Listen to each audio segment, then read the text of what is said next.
አድርጎኝ ነበር እኮ መሀልዬ፣ ጉድ አድርጎኝ ነበር። በሉ አሁን ትልቅ አለመግባባት ሳይፈጠር አይቀርም። ስለዚህ ሳልቀል ወደ ቤቴ ልሂድ። አይመልስህ አንተ ወራዳ።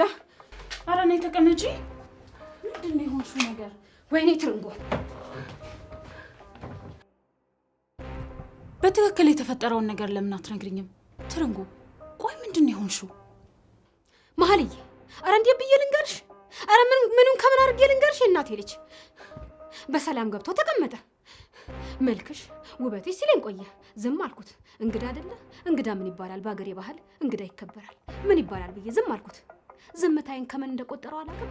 አልጎነተለኝ መሰለሽ? እና ነካካሽ? እስቲ ተይ። ይሄ ለሰው ምን ተብሎ ይነገራል? አንቺ ለማንኛውም ተረጋጊ አንቺ።